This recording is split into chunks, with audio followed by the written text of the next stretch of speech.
This is WPSL Port St. Lucie. You're listening to WSTU Stewart.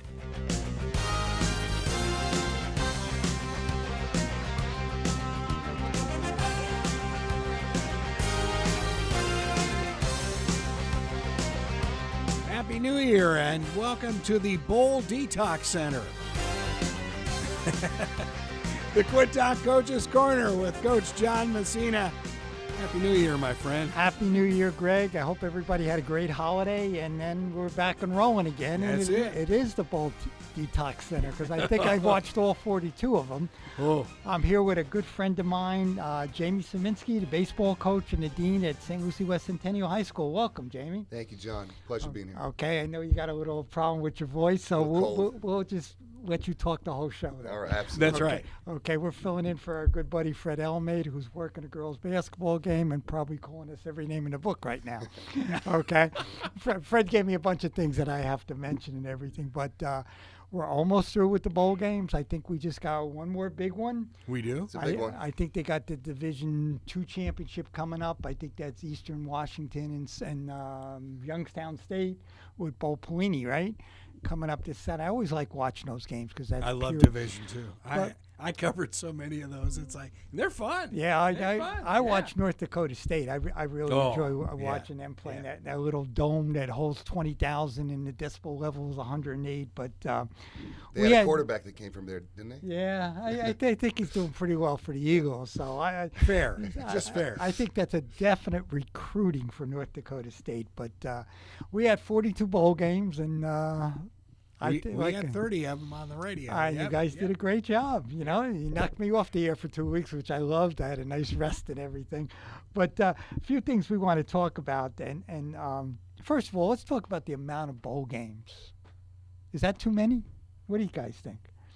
Well, I mean, if you're talking of if what you're leaning towards is this controversy of some players sitting out of lower tier bowls, then it may be. If we could trade some of that for some sort of a playoff, then absolutely.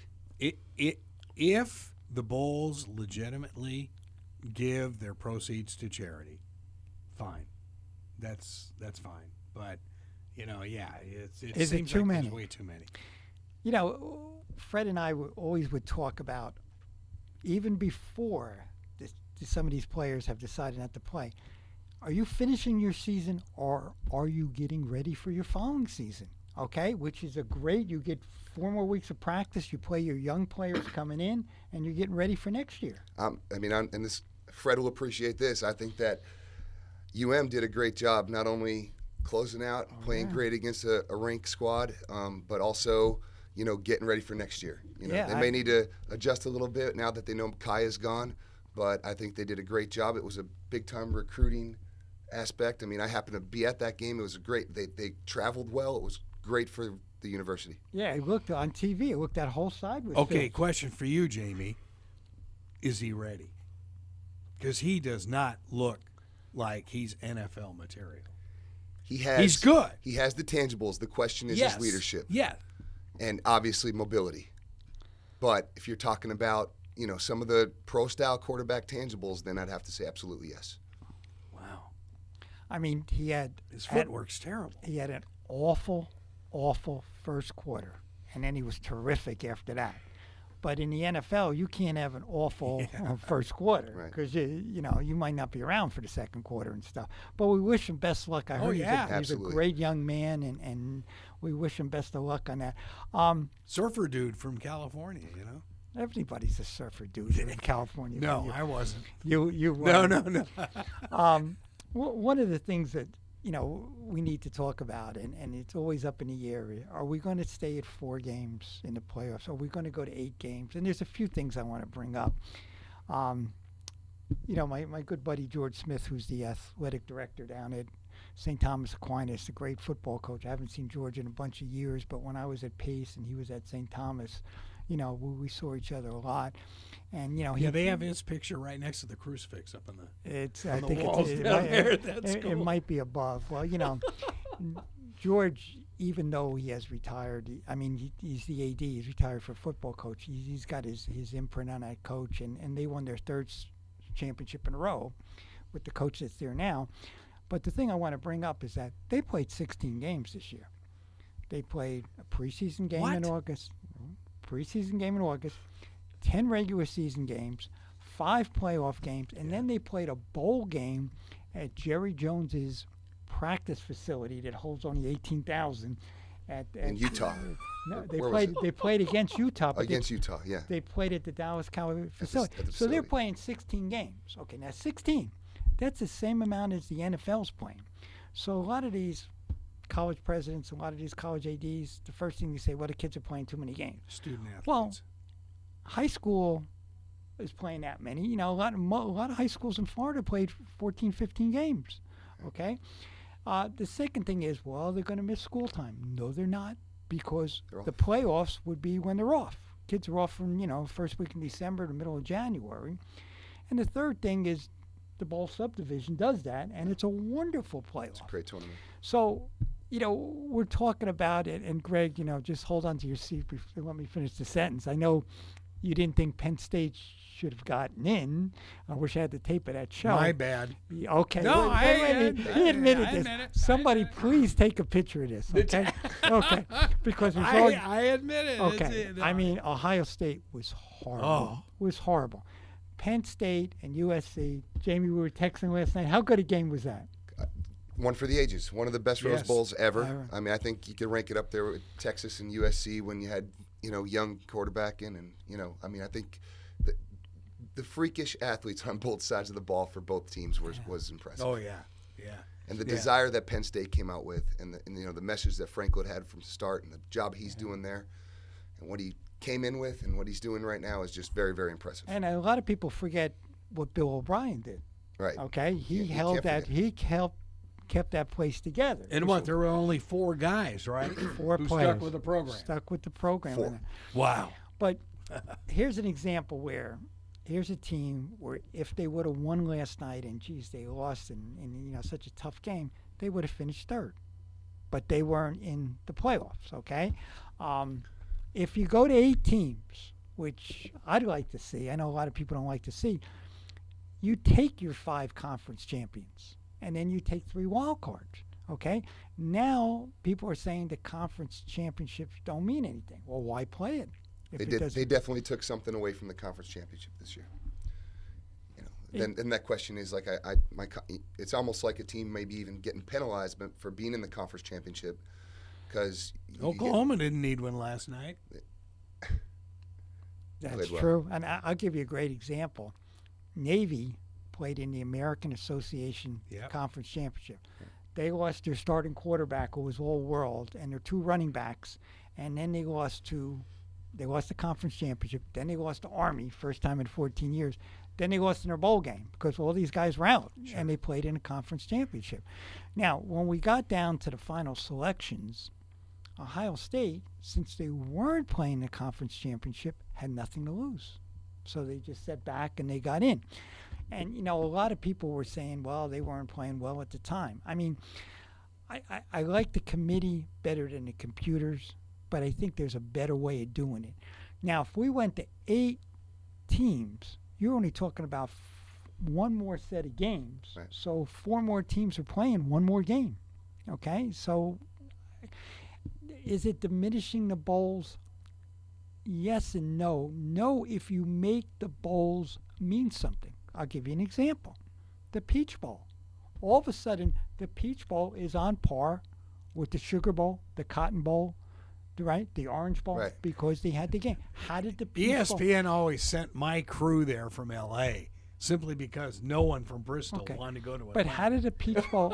And Michael, how did the Peach Bowl get this status? I don't They know. must I know don't somebody. Okay. Not sure how that works. So say for example. It's the SEC, that's why. There you go. Yeah. Yeah. That's true. No, I mean, it's simple as that. So maybe you can take. Who, by the way, sorry, is it 6-6? All right, Programs we're right now. gonna So- get, we're Yes, gonna yes. get So the to ACC's 8-3. We'll wait till you get to the Big Ten. Just please, no more ACC referees. Thank you. Those guys are the worst on this planet, except for Hawaiian referees. It's See how this conversation goes each week. I'm trying to run a nice show here, and he's talking about Hawaiian referees. Greg, Hawaiian referees. You've never taken a team I've over been there. to Hawaii twice, and I had the time of my life, and they were the nicest people in the world. So don't. You weren't on start the sideline. I was on the side. I wasn't on the side. But anyhow, I mean, you could take 4 more bowls, and they're going to get major status. Absolutely. Maybe the Liberty Bowl. I'm trying to think of the other ones because they have all the commercials now. Well, your Rose is already in the rotation. Right. Fiesta's in the Rose, rotation. Sugar, Fiesta, Cotton. they're already there. Cotton. There's 6 in the rotation. Yeah. So all you got to do is add 2 more, and make it a status. What do you guys think about the players saying, I don't want to play, I choose not to play because I want to get ready for the draft? What do you think about that?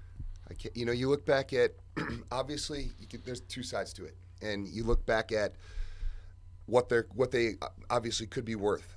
And you look back at horrible injuries like I think about Willis McGahee. Correct. Could you ever imagine, he's an early first rounder. Could you imagine him saying, I'm sitting out of a national championship game? I'll give you another one going back even further, before your time, young man, but Greg will remember this. Melvin Bratton, when he played in the championship against Nebraska, and he broke his leg coming down the end, right? Right. But I will say McGahee was still drafted 23rd overall or 20 whatever overall to the Bills in the first round. But for guys who did play, and you mentioned the game, Right. USC, Texas. Right. Yes.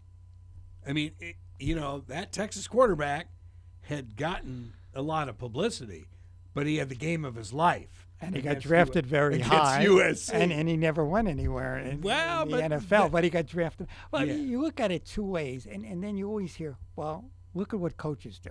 Okay? Now, we're going to get to Lane Kiffin in a minute. Okay, that might take the whole show. But We need another 3 hours Okay. for that. Tom Herman, when he was at Houston this year, okay, they had the semi-good year. And I'm going to say semi-good because during the year they lost to Navy and they lost to SMU. But then they clobbered Louisville. Right. So everybody said, wow, well, he gets the Texas job and he leaves before his last game. Just leaves. Goes to Memphis. They lose to Memphis. And then they got killed by San Diego State Right. in the bowl game. So he left before. So why should coaches be allowed to leave and players not? You look at it both ways on that. Then you see other people sticking out. Kirby Smart, when he was the defensive coach at Alabama last year, got the job at Georgia. High-profile job. Well, he went all through the national championship. He stayed with them. So, I look at it both ways. The players are entitled to do what they want. The kid from Stanford, McCaffrey. Right. McCaffrey is a lock, to be a high draft pick. Well, But that other kid, was it LSU? Fournette. No, he was hurt. So, I mean, that's he? understandable. Yeah, he's been hurt. He's been hurt all year. He's never been right all year. Yeah. Um, But just come out and so say that, Greg. Just come out and say, you know what? Schools I'm aren't really going to do that. I You know the mentality of football. well, That's LSU. not gonna happen. LSU's number 2 running back wasn't too bad. He got 200 yards. But who's the kid put a good hit on the kicker, who too. decided not to participate, though, that was just kind of a mediocre player? A kid from Baylor, running back It from was Baylor. That's Yeah, right. yeah. Because the coaches were talking about that in the telecast. This is one kid who shouldn't sit out because his stock is not that high. And see, the NFL does not help this by having their combines. What I think it's end of January, beginning of February. It's early now. They want the combines. Well, those in are the draft. you know why? They're televised. They're telecasts. Everything's been You televised. bet. Yeah. Okay. Now, Lane Kiffin. Okay. I had the privilege of meeting Nick Saban when he came down to Centennial a few years ago to see Mr. Boswick. Okay. I saw a side of him that TV doesn't show. I was extremely impressed. I talked to him for about an hour with Coach Parker. Any question I asked about motivation, and then I asked him Sure, about it wasn't a stunt double. No, it was It was him. really him. It was him. It's recruiting Nick. Recruiting Nick. Yes. He was Syrupy he was Nick. as charming as you could be. But I asked him about preparation for a bowl game, and they were getting ready that year to play Notre Dame, which they clobbered. And he just gave us such a detail. We're going to do this. We're going to do this. We're not going to have this distraction and this distraction. Now, this is 4 years ago. Distractions were the key right there. No distractions Yep. whatsoever. So now, Now, I want you guys to think of this. It's on the news every half hour. Lane Kiffin left. Lane Kiffin left. It had to be something that is so bad over there that he had to make that decision, okay? I don't believe it was mutual. That's just my opinion. Maybe Lane Kiffin should have said when he got the FAU job, I'm going to step away now and let Steve Sarkisian do it. But to do it a week before, and you know, just listening, and I'm going to call Coach Parker up later tonight or tomorrow, and remember that conversation. But he said the one thing that we do for bowl preparation, we don't have any distractions. And Ron went down with Jamar Boswick down and watched the practice. He said it's unbelievable the way everybody runs the drills and boom, boom, boom, the whistle blows, everything. So now for the distraction that's going on, my question to you guys is, what happened? Something. No, something major. I mean, you know, it's funny. As I was laughing and thinking to myself on the couch and laughing with Carol about the incident where we got drilled in Kansas City, and I was doing a lot of post-game interviews and stuff, and I was on the bus with the Raiders. And Al Davis just said, "Screw them, leave them at the stadium," and they did. Well, you know, by the time we got done, bus is gone. Thank God we had a Kansas City police lieutenant who took us red lights and siren in the airport. We made it in time. Do you remember Al Davis's press conference when he fired Lane Kiffin? He had bullet points before bullet points were bullet points. I mean, he had all these things. Why I'm firing him? I mean, you know, poor guy. I've been on Al's bad side. You don't want to get there. You know, you do not want to be there. He was not in good health. It was near the end, but boy, he laid him out, and everybody's looking at him. Wow, you know. Usually when an owner lets somebody go, they just say it doesn't work out. We wish you the best of luck. Boy, he couldn't wait to get rid of him, and then he goes to Tennessee first, and that didn't last. USC, Tennessee. No, it was Tennessee then? Tennessee, then USC. Okay. He left Right. Tennessee Right, to right, go right, to sorry. USC, and, you know, he's not welcome in that state anymore. And then USC. But he was going to be singing Rocky Top all night when they beat Florida, remember? Yeah. Then USC, they leave him at the airport, you know. And On the runway. Yeah. And then, you know, he's taken a job at FAU, which we all love that school, and we wish them the best. And the one thing I want everybody out there to count how many times FAU is going to be mentioned In the national championship game on Monday night. They're getting more publicity out of this.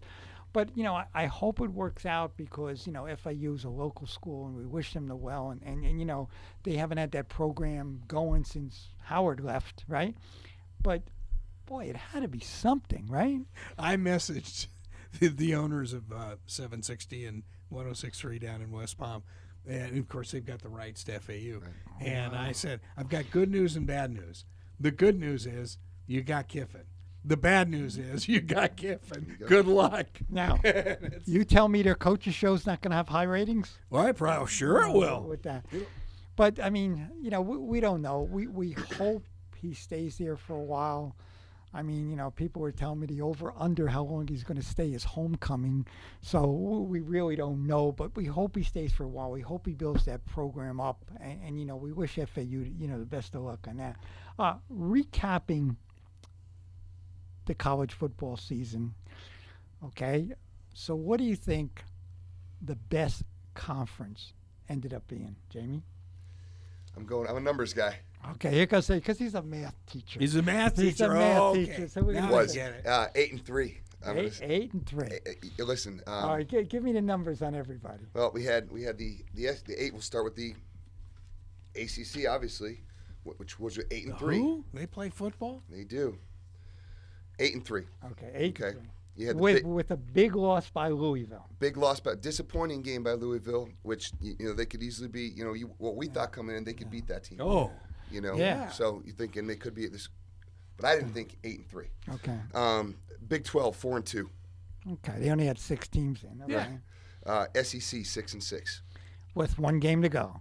Now, with the SEC, really? think about this. The top people, not counting Alabama yet, but the upper echelon of the SEC, LSU, Right.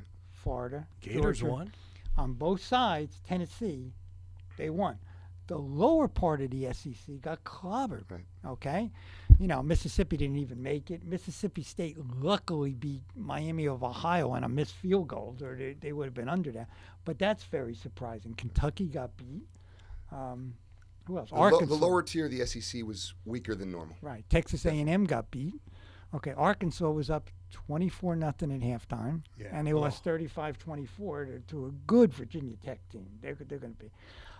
Now, the Big Ten, who everybody said was the best conference, 3-7. 3-7. Wait a minute. Who ever said the Big Ten was the best? Going into this, because they had 4 teams rated in the top, ranked in the top 6, Ohio State, Michigan, Penn State, and Wisconsin. All right. Yeah. And then you had yeah. Iowa in the top 25 too. earlier. Okay, earlier. We'll, Yeah, we'll get to that. But the Big Ten East, which is supposed to be the strongest side, the strongest division in all of college football, went 0-5. 0-5. 0-5. Well, Carroll's IU Hoosiers almost pulled off a win in played, Frisco. They played well against They Utah, did. but they lost. So Indiana lost, Penn State lost, Ohio State got killed, Michigan lost a really great game to FSU, and who else was on that side? I'm looking here. I know in the East. in the East, Iowa won, Iowa lost on the other side. Yeah. Wisconsin West. won, Northwestern won, Minnesota won, and then they fired their coach today. So, it was sort of a down year. Nebraska got Oh, beat. that's right, yeah. Nebraska got beat on that. And then what did the Pac-12 do? Pac-12 was 3-3. Yeah, that's my conference.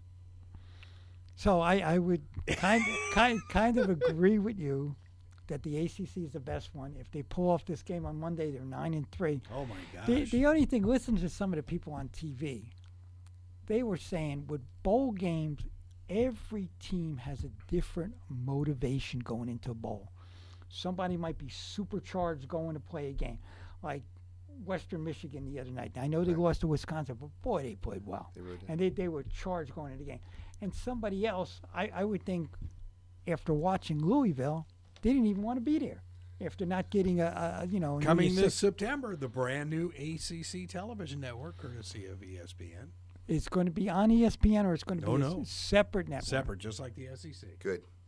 Yeah. Yeah. Oh, That's a very good thing. Well, we like that for basketball, and Absolutely. especially for baseball. Yes. We'd love that too. Okay, Greg, I want you to chime in. 5 most disappointing teams this year. 5 most disappointing teams. My 5, Your 5. Notre Dame, Notre Dame, Notre Dame, Notre Dame, and Notre Dame. You got to put Stanford in the mix. You got to Well, put. they played well at the end. Yeah, but what they were What they're supposed to be. Yeah. projected I as. think Shaw would even say that. Right. Michigan State, absolutely. Yeah. 4-8. Right. Here's one. This is going to hurt. Grab your chair, Greg. UCLA, I know. 4-8. Yeah, he's too busy in hot tubs. Josh Rosen. I look at and see in the LA Times all the time. And here's another shot of this quarterback in somebody's hot tub. And I'm sitting there going, what the heck is this? He's getting more publicity on TMZ than he is in sporting magazines. I would say Mississippi. Ooh. Right? They ended up with Ole only Miss. 5. Ole Miss, Yeah. only with 5 wins. Throw Iowa in there too. Iowa, yeah, right. they down the stretch they were bad. I would say here's one we keep forgetting about. Oregon, Whoa. 4-8, right? Were they 4-8? They were 4-8, brutal. That was brutal. Yeah, and then they're the way down, and they fired their coach and Texas, and as much Who's as we going all. into Oregon, though? Somebody Willie Taggart, who was the Yeah, coach in at South South Florida. Florida, Yes. and Charlie Strong is going to South South Florida. And I think Charlie Strong is inheriting one great program and a great bunch of kids coming there. They look terrific in their bowl game. They beat South Carolina. I know Charlie made a heck of a lot of money at Texas, but man, what Yes, an he did. awful move for him. I mean, just psychologically, Well- it had to be difficult for his family. But he's a Florida guy. Oh, I know yeah, he is. and I think that's good. I mean, he's a good man, and we wish him well. Now, the recruiting in this state Ooh, with the three big schools, FSU, Florida, Miami, and then you throw in Butch Davis at FIU. You throw Charlie Strong at South Florida. You throw Scott Frost in at University of Central Florida, and now Lane Kiffin at FAU. So the big, go ahead, Greg. Yeah, and just think, Kiffin will be able to put these people up in the Boca Resort. They'll just turn the Boca Resort into a football dorm. Well, maybe he'll get together with President Trump. He's right down the street. Well, the big question is, and I've had these debates already, are they going after the same type of kid? And if you talk about, and that are those big hires at those subdivision schools going to hurt the FSUs, the Miamis in our state? They might not get the 5-star. Right. But if they start knocking off the 4-star and the 3-star, they're going to be very good, and it's going to take the depth away from the big 3 schools. It'll hurt depth. Yep. Now, Florida State is supposed to be absolutely positively loaded next year, okay, with everybody come back. He said that could be his best team ever. Did you see all the recruits during the Gator game? It was like they had 200 kids on the sidelines. I was thinking, holy smokes.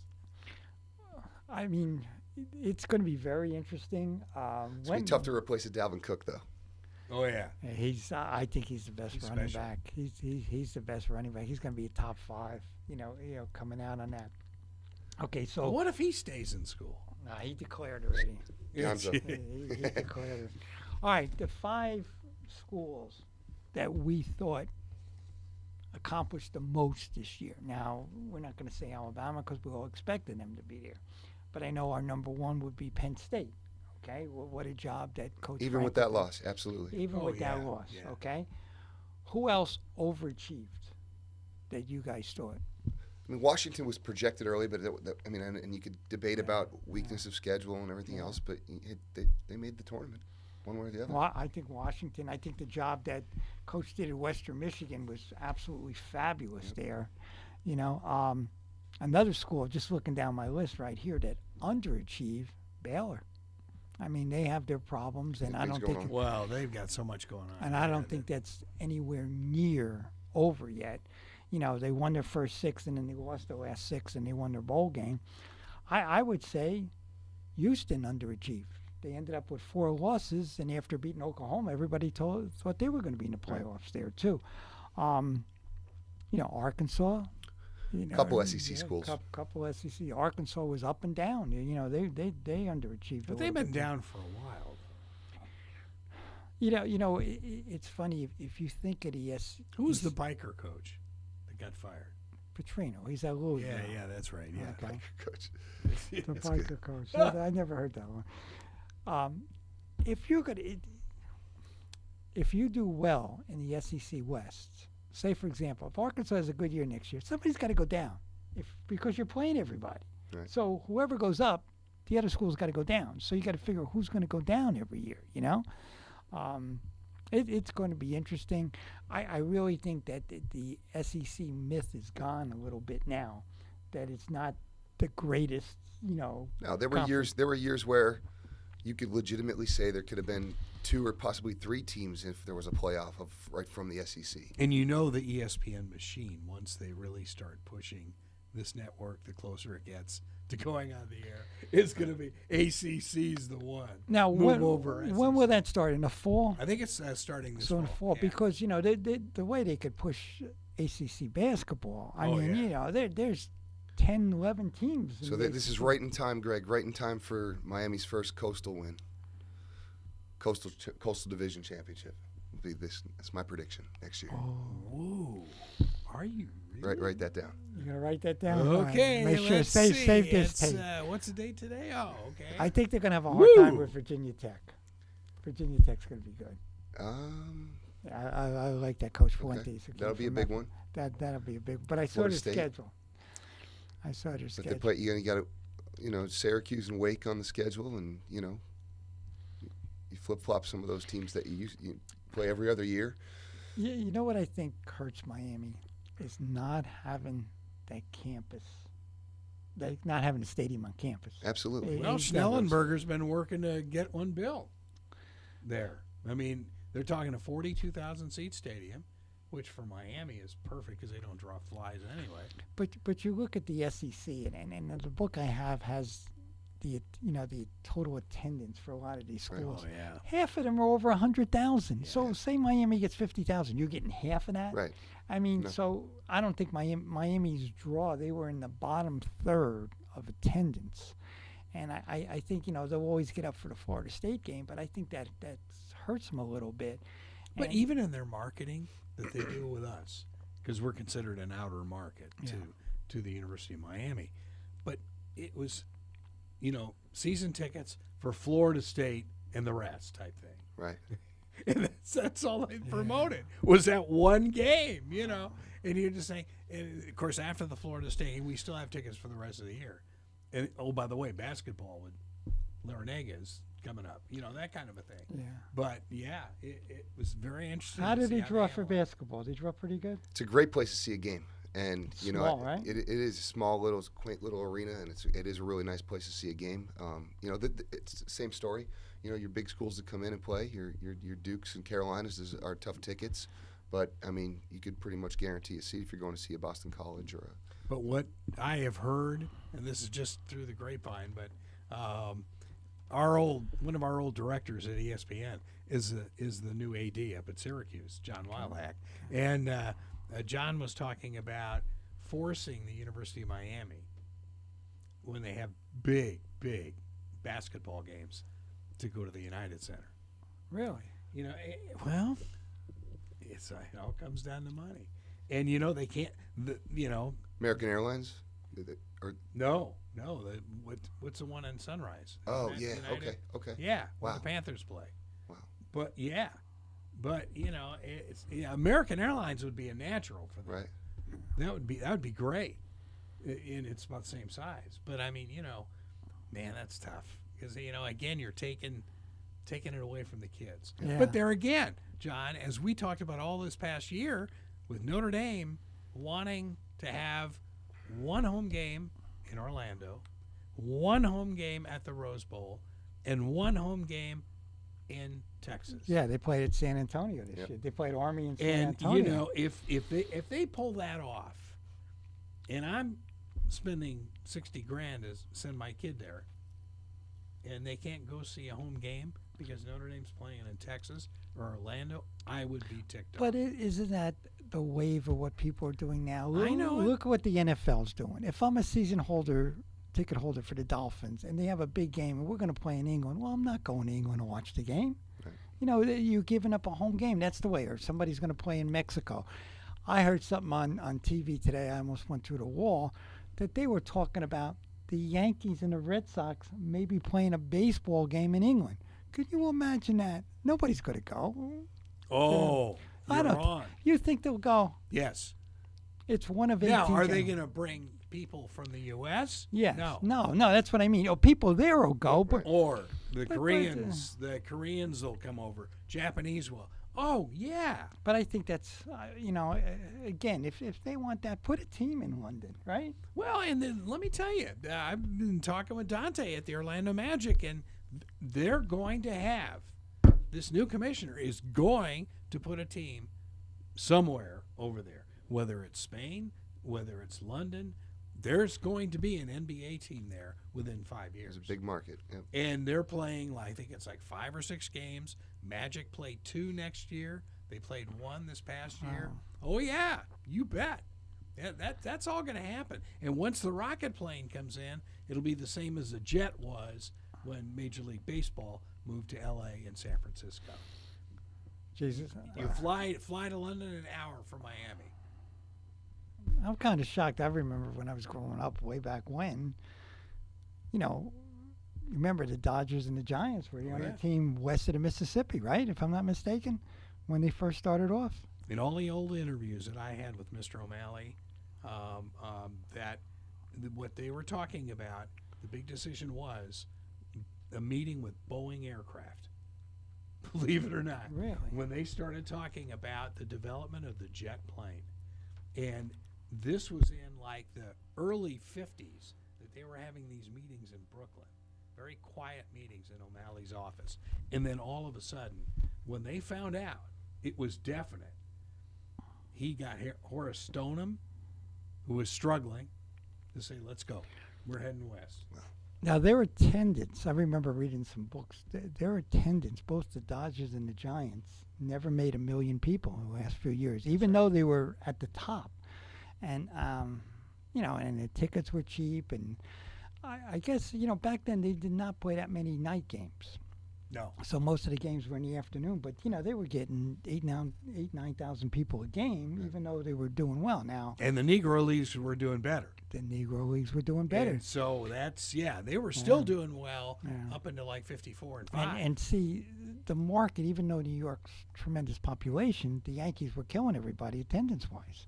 You just couldn't have 3 teams within, 10 miles? Not even 10 miles of each other, right? Right around the corner. Yeah. They were close to each other, taking everybody away. But, now that we're talking about baseball, let's switch subjects a little bit here in the last segment that we have.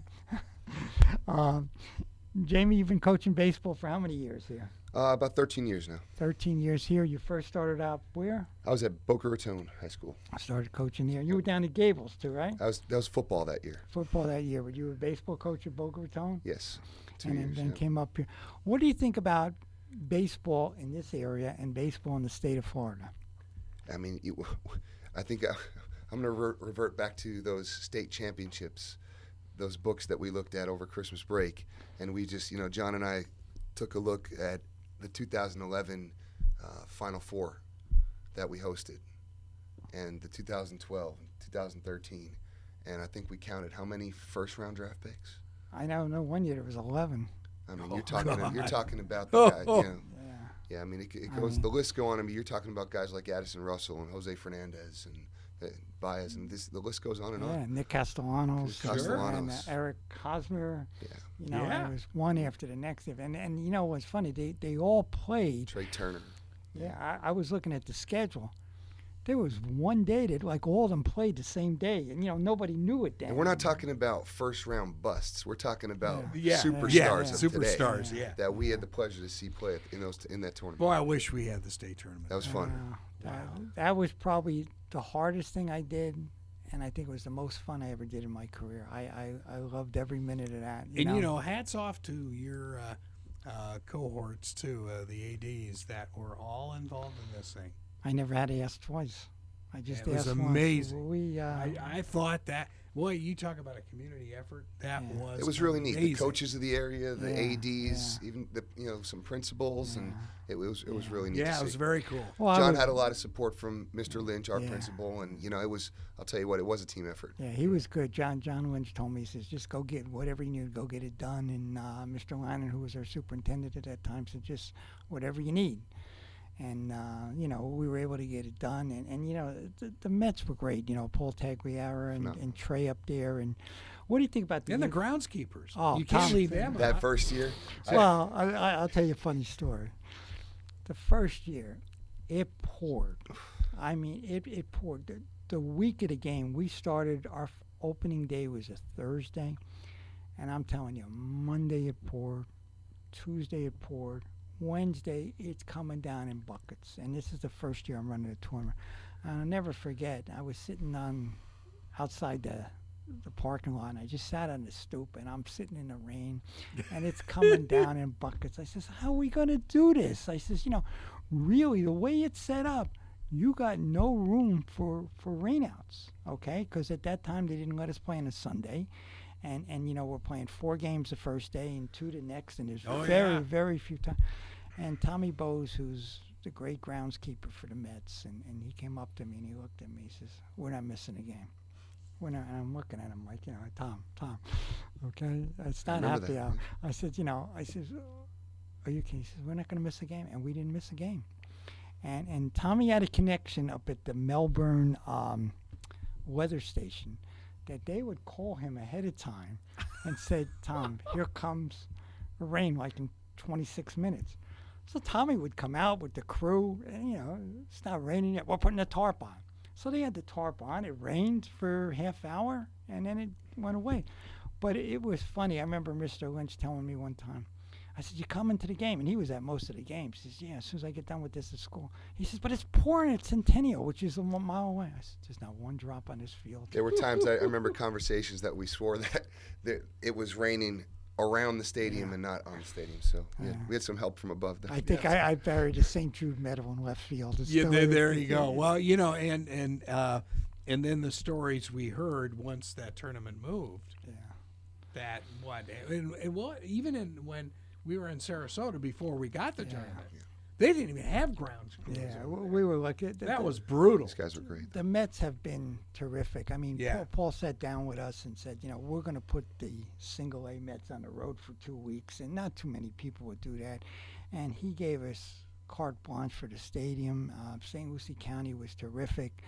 They gave me a few of their workers, and then they printed up these really nice sort of like an index card, not an index card, sort of like a logo, little badge, an identification badge with their name on it, and we took pictures of the kids, but everybody was terrific on that. And, you know, the Mets were just, you know, absolutely positively great. And you know, what do you think, James, the influence of the Mets in this area? I can't say enough. I mean, I don't think enough people take advantage of it. I mean, what we have here in our town, I mean, I'm not talking about only spring training. I'm talking about year-round, the talent that we see come through here, and what that organization gives back to us. You know, the high schools, and we just talked about, you know, possibly doing a radio game at the stadium. And our kids have the pleasure to play there a few times a year. There's nothing like it. What's it? You know, think of it, what you're saying. You have a high school kid that walks onto a Major League Baseball field. Well, I'm glad you brought that up, because the first year we had the tournament, one of the classifications, 1A, is all public schools under 300 students. Now picture Tiny this, schools, yeah. from the Panhandle. So Frank over at Duffy's, Frank Webb, would sponsor a little barbecue that we had the night before the first game, and we would have it up in the tiki bar section. Right. So this school, I think it was Wachula, a very, very small school, I might be mistaken, came from the Panhandle, and they came in this little bus, and it was all decorated, and they came up to the tiki bar section, and you know, we had the barbecue, and then they tapped me on the shoulder. He says, Coach, you think we could walk on the field? So we walked on the field, and he says, Coach, you think we can go in the dugout? So we had him sit in the dugout. And he says, you know, our field, we don't have a fence, and we have a backstop that has an overhang over our home plate. And they were just in awe. Now, since then, I mean, they have taken the tournament up to Little Fenway and Fort Myers, and, you know, it's been different places at big-time parks. But going back 6 or 7 years, you know, a lot of the high schools were not playing at the Major League stadiums. But, you know, it was funny, Jamie. Let's go to the story about the bats. Before they, I don't know how you could say, deflated? Dejuiced them? Dejuiced them. The first year we had the tournament. Wait a minute. Back up. What? Oh, explain about the bats. Okay. There's going back to when I played, it was getting out of hand. There was drop fives, and then you have your drop sevens. Explain drop those. Explain that. Differential, weight, length to weight differentiation. Okay. So then they put in the rule where you can only have a drop 3 bat. It's at the collegiate level and it's spread to high school fast. And then they said, okay, well, you know, with these metal bats, you got to, you know, kids are getting bigger, faster, stronger, and they talked about the exit speed of the ball off the bat. Okay, yeah, and, I know. And if you have a Mark McGuire sized kid at the collegiate level coming up, you, me, and anybody else wouldn't want to be playing third base. Exactly. Right. Okay, so it was a safety issue. You know, kind of like. I think a pitcher out in California got killed. A young man. Things got were killed getting. line drive. So the first year, The BB core. we had 32 home runs in the tournament. With first year we had 32 teams. Jose Fernandez hit one, though. Jose Fernandez hit one. Oh, we had 6 classes, so we had 24 teams and 32 home runs. Okay. Now I don't know. You know, now. Some of the schools played 2 games. Some of the schools played 1. The next year, we went to 32 teams. We went to 8 classes. We had 2 home runs because the deflated the bats. That's the best way I can say it. Right. But it became a different ball game. Now, I remember when I was down at Pace, we'd average, 25, 30, 35 home runs, a year. And I asked Brett over at Martin County, who had a very good team last year, and I says, how many home runs did you hit last year, Brett? And he says, 2. It's a different game now. Definitely bring small ball back into the picture. Oh, So I mean, that was something playing on that field. Now, didn't Westminster Christian had the football player? What was his name? David Thompson. David Thompson. He's Football player. actually, and coincidentally, he was brought up. It was the week of. I'm not going to forget this because my son Lucas has a birthday on the 4th of July, and it was that weekend where he was kicking butt in low Class A, and he was called up to High A here in Port St. Lucie. And I'm trying to explain, like, do you realize a few years ago, this kid broke Alex Rodriguez's home run record on this field as a high school player. And here he is now with the Mets wow. in single A. He did something that it's unexplainable. He had 2 Grand Slam home runs in 1 inning. Right. In 1 inning. He got up twice in that inning with the bases loaded. And the second one was an inside the park. And that was the Inside one the that broke park. the I record. must have been pitching that game. Reminiscent of But- my but, 19-run and- USC game. And like Jamie says, I don't think people take advantage. I know everybody wants to go to spring training, especially since the Mets have been pretty good two years ago. But to go to the single A games, they're so much fun just to sit and watch that, and you start to get attached to some of the players, and the Mets tickets are what, $4, $6 for the game. It's well worth the ticket. It's well worth it. And it's as Paul has said for years, Yeah. the stars of tomorrow are here today. And they have that It's true. big wall up there with all the major leaguers. That's got to be way over 100. You're seeing that guys pass like, through there. Daniel Murphy, Matt Harvey, and all, Yeah. going back to. Yeah. Well, and as Trayer had mentioned on the Christmas Kid show this past year, look at the player roster for the last 2 years with the Mets. Right. They're all St. Lucie Mets. Yeah. With the exception of a few guys that they brought Right. in, like Cespedes. But, other than that, they're all our local kids. Yeah. It's wild. Yeah. So we got a little different show planned for next week. Yeah. Okay. We'll explain that to everybody what we're going to do. You're going to start off with Coach's Corner. Okay. And then Mike Thomas will have the Treasure Coast Martin County basketball game Okay. And from the gym. From the gym, and I'm going to bring in former athletic director and baseball coach of Morton County, Mike Lindgren, Does he know where the gym is? he knows where the gym is, and we both got pushed out of retirement. We're both going to be helping out with Morton County this year, and Mike is just Good one of guy. the great person, and we're going to go through a lot of the history of Morton County How athletics. long has he been in that district? Decades. Well, he just retired, so he had Yeah. 30 years in. Yeah, And yeah. I think he had all 30 years in Morton County, and he became an assistant principal at both Martin County and at Jensen Beach, and then he ran the alternative school. He was principal of the alternative school there. And you think we got stories? He's going to have stories. I mean, when we get together, we tell some more. So that'll be a little different. And then Mike will give us what's going on in high school basketball in this area. He's had some good games already. Yeah, he had some good games. I think Martin County, who we all expected was going to be really terrific, started off very, very slow. And then they won their own tournament, which is usually a good tournament. I think Fort Pierce Central is a great team. Vero's been a little bit down this year. Treasure Coast has been pretty good. Centennial won the Christmas tournament. Give a shout out to Centennial. They won their first tournament since 2000. And Wow. the worst thing is they're all in the same district. Right. So, I mean, everybody in that district's going to win, 12, 14 games in a 5-team district, and that's tough. And, I guess basketball gets a little bit lost in the shuffle here because, football goes so long, okay? Football gets done halfway through the basketball season, or not halfway, maybe a quarter of the way through the basketball season, and then baseball is well in swing, and before basketball is over, I know Mike was talking about, talking little history of some of the basketball and, how the basketball teams from Belglade would suffer. because their players football were talent. all playing in the football championships. Well, I got another story for you, and I wish Fred was here.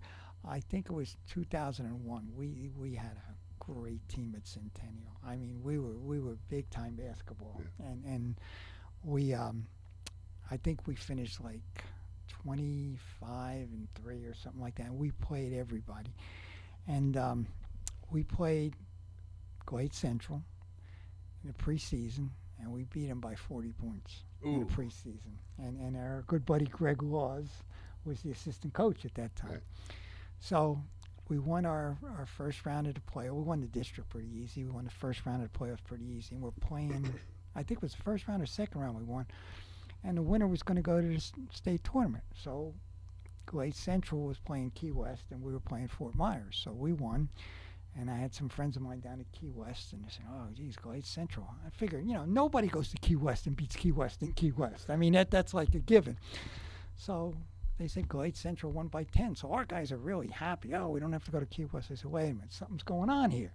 If Glade Central goes all the way down to Key West and wins, so we're playing them, and they walk in the gym. And I said, wait a minute. Who are these guys? guys? Who are these guys? And it was all the football players when they were on the top that didn't play against us when we beat us by 40. We were averaging 83 points a game. We just we couldn't miss that year. We scored 51 and lost by 2. Ooh. And we had a guy, Tyrell Hightower, and Fred loves this kid. He was averaging 35 a game. He got 7 because they were guarding. I'd done probably more than that. But they were guarding him left and right. But their football players were so immense. Probably a couple NFL guys on that court. Yeah, I wouldn't doubt it, But that's the way things go. The way basketball is kind of squeezed in the middle, But I want to thank everybody for coming out tonight. Jamie, thank you so much. We didn't get to targeting, so make sure you start. Oh, it's hard. That could be a whole got to show. come back for that. That could be a whole show on targeting. No, it but, can be. I'm glad. I wish everybody a happy New Year out there, and we'll talk to everybody from Martin County High School next Tuesday night on Coach's Corner. Yeah, and Jamie, don't be a stranger. This, Absolutely not. This could be. I'll have a voice next time. Regular occurrence. This is very good, very good. You've been listening to Coach's Corner, brought to you by the Quit Talk Foundation of Martin County, Dr. Barry Hummel, the whole gang. And by the way, the essay and the commercials, the contest is on now at all the Martin County schools, whether it's middle school, high school, you're eligible, and the winners get judged by the Orlando Magic broadcast team. So get at it and work on those commercials, guys. You'll be on for the next year. This is WPSL, Port St. Lucie. WSTU, Stewart.